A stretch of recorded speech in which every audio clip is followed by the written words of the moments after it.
Keinginan Anies Baswedan untuk membuat Jakarta kembali lagi seperti saat eranya menjabat membuat Heru Budi Hartono merasa dikambing hitamkan. Silang pendapat terjadi antara mantan gubernur yang akan kembali berlaga di Pilkada Jakarta dengan penjabat gubernur yang selama hampir 2 tahun terakhir memimpin Jakarta. Mengapa terjadi perang narasi antara Anies dan Heru? Benarkah kondisi Jakarta hari ini lebih buruk dibandingkan saat Anies menjabat? Saya akan membahasnya bersama dengan Ketua Fraksi PSI DPRD DKI Jakarta, William Sarana Aditya, dan relawan Anies sekaligus produser Jakarta Melayu Festival, Geis Khalifa. Selamat malam Mas William, Bang Geis. Selamat malam, Assalamualaikum. Waalaikumsalam. Mas William, bagaimana sebetulnya fraksi PSI di DPRD Jakarta menilai silang pendapat yang terjadi antara Anies dan Heru belakangan ini? Ya, kita harus kembalikan lagi kepada substansi yang diucapkan oleh Pak Anies Baswedan. Pak Anies menyatakan bahwa ada manfaat yang terpotong gitu ya di zamannya Pak Heru ini. Nah, di sini saya ingin meluruskan bahwa tidak ada anggaran yang dipotong untuk bantuan-bantuan sosial yang diberikan kepada masyarakat di Jakarta. Mau itu KJP, lalu KJMU, Kartu Jakarta Lansia, semuanya anggarannya tidak ada yang kita potong. Oke? Yang dilakukan oleh Pak Heru adalah merapikan data. Karena selama ini ditemukan bahwa ada warga yang mampu, ada warga yang tinggal di luar Jakarta, atau warga yang sudah meninggal bahkan mendapatkan bantuan dari Pemprov DKI Jakarta. Tentu kita menginginkan agar program bantuan sosial ini tepat sasaran. Betul-betul yang mendapatkan bantuan sosial adalah mereka yang tidak mampu. Nah, inilah yang coba dilakukan oleh Pak Heru. Jadi tidak ada yang namanya pemotongan anggaran untuk bantuan-bantuan sosial yang ada di Jakarta. Berarti Mas William, Anda menilai bahwa kritik-kritik yang disampaikan oleh Pak Anies belakangan ini kepada kepemimpinan Pak Heru di Jakarta itu tidak benar, faktanya tidak demikian?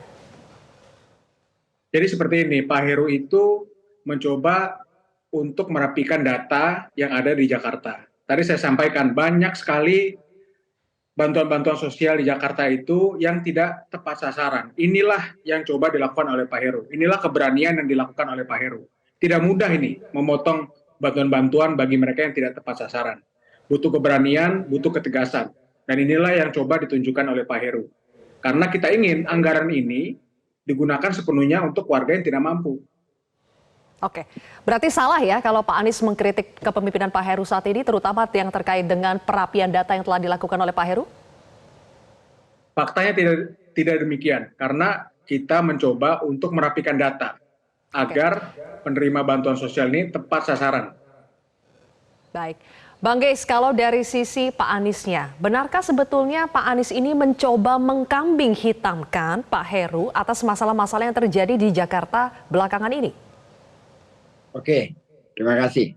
Yang pertama, saya tidak jelas ya posisinya PSI itu apakah dia representasi warga Jakarta di DPRD atau dia representasi penguasa. Tapi memang partai itu kan partai penjilat penguasa.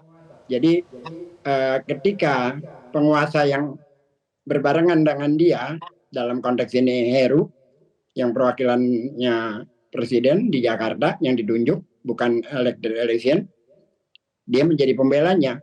Sementara warga Kampung Bayam tergusur dan tidak ada pembelaan dari PSI.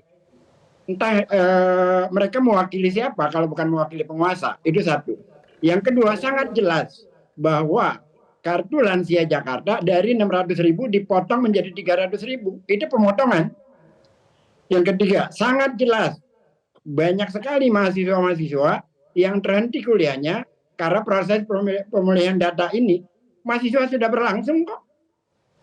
Kalaupun perapian data nanti saja yang baru, bukan yang sekarang. Kan begitu. Dan kritikan Pak Anies kemarin itu bukan kritik Pak Anies, itu adalah wacana publik yang sudah selama ini terjadi selama kepemimpinan Pak Heru. Bukan kritiknya Pak Anies, kritiknya warga Jakarta. Contoh, tagline Jakarta, Jakarta kolaborasi diganti jadi sukses Jakarta untuk Indonesia, yang fontnya itu jelek banget. Jalur sepeda yang dihentikan. 5 lapangan bola yang nama Pak Anies diganti, dihapus menjadi dinas olahraga. Jadi nggak usah ngeles lah. Itu udah faktual gitu. KJMU, pencairan KJP yang tersendat, sembako murah yang juga banyak sekali administrasinya yang dulunya sangat mudah. Udah terlalu banyak kritik warga Jakarta, tetapi kembali lagi PSI itu selayaknya sebagai anggota DPRD yang mewakili kepentingan warga Jakarta malah bertindak sebaliknya, menjadi tamengnya penguasa gitu loh. Ini partai oportunis memang kayak gitu kelakuannya. Tapi Bang Geis, Anda tidak setuju ya kalau dianggap bahwa Pak Anies itu sudah mengkambing hitamkan Pak Heru atas masalah-masalah yang terjadi di Jakarta saat ini? Faktual yang mengkambing hitamkan Pak Anies, yang mengkambing hitamkan adalah Pak Heru terhadap Pak Anies. Lihat aja video sebelumnya. Ketika soal sungai itu dia yang katakan bahwa mungkin karena 5 tahun kemarin tidak ada pengerukan. Itu katanya Pak Heru ketika terjadi banjir. Itu dia yang tukang mengkambing hitamkan orangnya dia, dan banyak lagi lainnya pernyataan-pernyataannya yang seperti itu. Sebenarnya adalah pola pekerjaannya aja yang memang tidak punya kapasitas lah untuk memimpin Jakarta. Baik, ada dua hal yang perlu ditanggapi oleh PSI dari pernyataan Bang Geis tadi ya. Sebetulnya PSI ini mewakili siapa di Jakarta, dan yang kedua soal pemotongan itu fakta kok terjadi, bukan hanya sekedar perapian datar. Tapi kita harus jeda terlebih dahulu pemirsa. Prime Time News akan kembali sesaat lagi. Kembali lagi di Prime Time News pemirsa, Mas William. Jadi untuk menjawab tadi apa yang disampaikan oleh Bang Geis, sebetulnya PSI ini mewakili rakyat yang ada di Jakarta atau mewakili penguasa? Karena tadi kan jawabannya seperti membela Pak Heru ya. Kemudian yang kedua soal yang terjadi bukan hanya sekedar perapian data, tapi betul ada pemotongan misalnya dari 600.000 untuk 300.000 untuk kartu lansia misalnya. Silakan ditanggapi. Oke, yang pertama jelas ya bahwa PSI ini partai yang ikut pemilu dan dipilih oleh masyarakat. Di Jakarta, PSI mendapatkan hampir 500.000 suara yang masuk ke PSI. PSI sekarang dapat 8 kursi untuk 2024 sampai 2029. Tentu kita secara legal mewakili masyarakat. Itu adalah bukti kita ikut pemilu, kita dipilih langsung dan mendapatkan amanat untuk mewakili masyarakat Jakarta. Nah, yang kedua, berkaitan dengan kartu Jakarta Lansia. Secara total anggaran tidak ada potongan atau kita memotong anggaran untuk kartu Jakarta Lansia. Ya, tetapi memang kita menambah jumlah penerima kartu Jakarta Lansia. Dari tahun 2022 kita ada sekitar 100.000 sekian penerima kartu Jakarta Lansia. Di tahun 2023 kita tambah menjadi 219.000 sekian orang yang mendapatkan kartu Jakarta Lansia. Tetapi memang dari 600.000 menjadi 300.000 untuk kita menambah lansia yang mendapatkan kartu Jakarta Lansia. Jadi kita tidak pernah memotong anggaran bantuan sosial, termasuk dalam hal ini adalah kartu Jakarta Lansia. Tetapi karena lansia yang membutuhkan di Jakarta sangat banyak, maka anggarannya kita pecah dan kita memperbanyak warga penerima lansia, kartu Jakarta Lansia untuk lansia yang ada di Jakarta. Ini soal keadilan. Ini soal keadilan, Bang Geis. Jadi total anggarannya itu tidak dipotong, tapi jumlah pesertanya yang ditambah. Apakah itu cukup menjawab apa yang Anda sampaikan tadi? Sangat tidak menjawab. Yang pertama pertanyaan saya tentang PSI. Dia mengatakan secara prosedural bahwa PSI itu ikut pemilu. Iya, ikut pemilu. Iya, dipilih oleh 8 orang. Iya, 500.000 benar. Entah caranya bagaimana sih tidak tahu.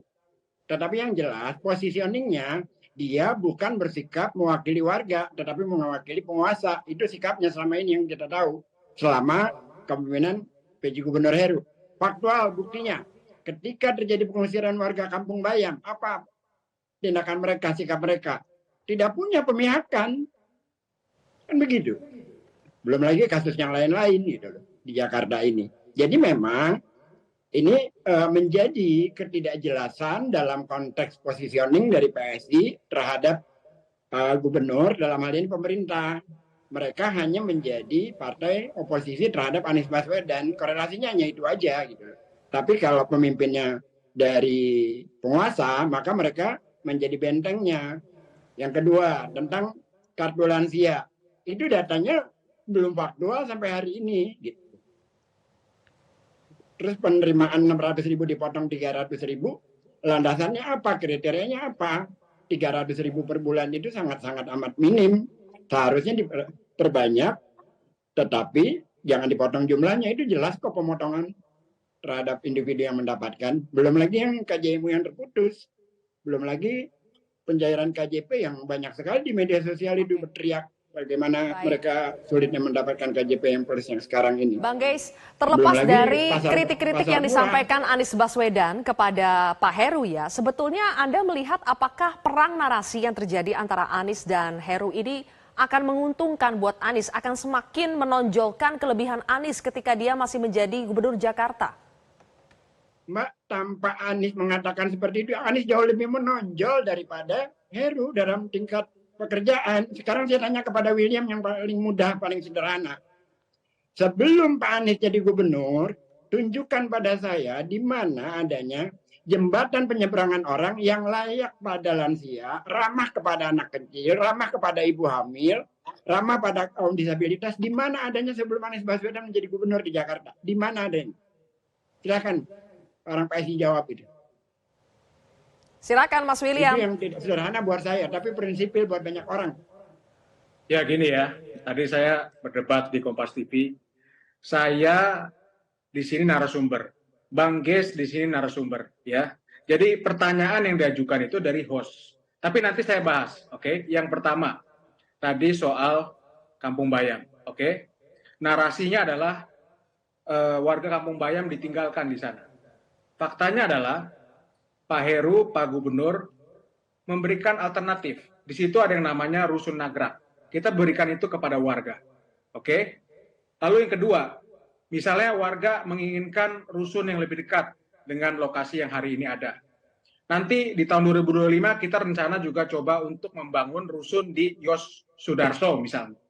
Nah pertanyaannya adalah, ketika waktu itu Pak Anies meresmikan rusun di Kampung Bayam, kenapa Pak Anies tidak langsung memberikan kuncinya, tidak dilakukan serah terima kunci? Nah ini kan pertanyaan, kenapa hal itu bisa terjadi? Yang kedua, rusun di Kampung Bayam itu dibangun oleh BUMD, dibangun oleh Jakpro. Maka kalau kita betul-betul ingin menolong warga Kampung Bayam yang tidak mampu, ya, maka kita harus membangun rusun yang dilakukan oleh Dinas Perumahan, bukan Jakpro. Karena Jakpro adalah BUMD, fokusnya adalah mencari profit, maka tidak bisa dikategorikan sebagai rusun yang masuk dalam Pergub untuk mengenakan tarif yang murah untuk masyarakat. Gitu loh.